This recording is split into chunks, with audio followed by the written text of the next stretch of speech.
start with these town hall meetings, including the one the president had today in Portsmouth, New Hampshire. William Kostrick's a protester who came to the town hall meeting today with a gun. Mr. Kostrick, why did you come to the president's town meeting today? Well, Chris, first I'd like to correct... No, why did you come to the meeting? I came to the meeting to be heard. And what did you want to say? Well, I wanted people to remember the rights that we have and how quickly we're losing them in this country. And what rights are we losing that you wanted to talk about at the meeting today, at the town meeting on health care? There are a litany of them. It doesn't take a genius to see we're traveling down a road at breakneck speed that's towards tyranny, away from liberty, and that has much to do with excessive taxation. One party wants to take our money and bail out corporations. The other one wants to take our money and bail out welfare cases. Neither party wants to listen to the people who believe that they own their property and what we earn is ours. Who did you vote for last November, sir? Do you mind telling me? You don't have to if you don't want to. Ron Paul. Okay, you guys voted for Ron Paul. What do you think of President Obama? I think he's a great speaker. I'm surprised that he calls himself a constitutional scholar. Do you have any problems with his legitimacy as president? I don't. You don't. No. You're not part of the birther movement or anything like that. You don't have a question about whether he was born an American. I've read the material. I don't really know anything about that. Wait a minute. Where are you on that issue? Where are you on the issue of whether he's a legitimate president of the United States? Do you believe he is, or you do believe he isn't?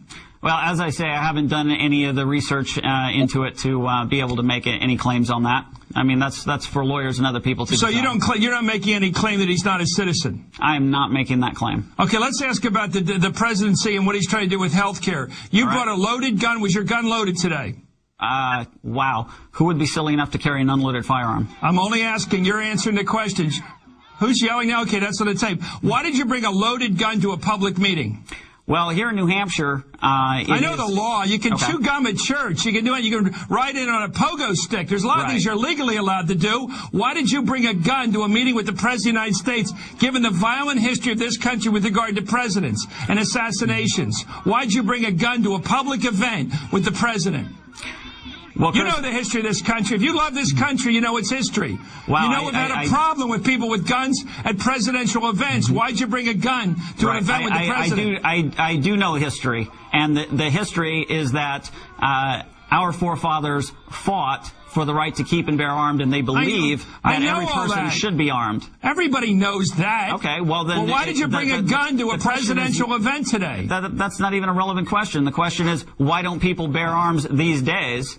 Okay, let's ask. Okay, you brought a sign that said the Tree of Liberty has to be watered with the blood of tyrants, and you're carrying a goddamn gun at a presidential event. I think those things make people wonder what you're about. Right. The sign didn't say anything about blood. Of course, what did it say? It's time to water the Tree of Liberty. And where did that come from? That line? It's a quote from Thomas Jefferson. And what's the rest of the line? The rest of the line is for people to look up. It's not a soundbite. They need to understand the context. What's the rest of the line from Jefferson? The Tree of Liberty must be refreshed from time to time with the blood of tyrants and patriots. Okay, well, you're carrying a gun and you're carrying that sign, and you don't think people should worry about you? No, I don't think people should worry about me. Well, let me ask you about the history of people that carry guns to presidential events. Tell me that history, sir. Are you speaking of a particular event? I'm talking about people who bring guns to presidential events in history. Tell me their history. I'll tell you this, Chris. We just started new history. I was there today. Oh, you started new history. There was a peaceful rally. No one was injured. Okay. No one on our side was alarmed. People in New Hampshire are used to seeing firearms. No one from New Hampshire was alarmed. Maybe some of the people they bust in from Massachusetts were alarmed, but we're not really concerned about them. Well, what is wrong with the people from Massachusetts? You know, they already have their healthcare scheme and their socialism going in their state. They should probably keep it over there. Now, let me get back to your belief. Do you believe that our fundamental rights as a republic, the limited government, the notions that people or individuals are supreme, you believe all that's at stake here? Yes. How so? Well, it's not like this is, out of the blue and all of a sudden it's at stake. This has been an ongoing process. Okay. This has been an ongoing process since it was said, what type of government have you given us, a republic, if you can keep it? People have not been vigilant. We're going down the tubes. I'm with you on the president. Let me ask you, do you think Roosevelt was wrong to start Social Security? Yes. Was Johnson wrong to start Medicare? Yes. Where did we go wrong? Was Teddy Roosevelt wrong? Where did we go wrong? I'd start with the Federal Reserve Bank. Well, how about was Wilson wrong with what he did in terms of reform? The income tax, was the income tax wrong? The income tax originally, my understanding is, was instituted as a voluntary victory tax. No, it was instituted as an amendment to the Constitution, direct taxation. Right. And you were against that too. Yeah, that was later on. That came later on. Well, it came under Wilson. Do you think that was wrong? That was part of the loss of our republic. It would be. There are better ways to do things. Okay, so we've been on a slippery slope to the loss of our republic, and therefore you brought a gun to a meeting the president held today on health care. Therefore, I don't know about that. I live in New Hampshire. I open carry many places. As I said, people come up, they talk to you. People here are pretty used to it. Okay. I want to be polite to you. I know. We're not in New York. We're not in Los Angeles. No, it's not like people hit the deck when you walk past. Look, I have members of my family, members of the NRA. They don't carry guns, but they believe in the right to bear arms, as many Americans do. I'm not against that. Right. I'm asking you, what do you bring to this discussion about health care? By bringing a gun and that sign that you quote Jefferson from, what does that bring to a debate that this country's engaged in? And we're looking at your gun right now and your sidearm there. What did you, and it's loaded, you pointed that out. What are you doing to help this debate? Okay.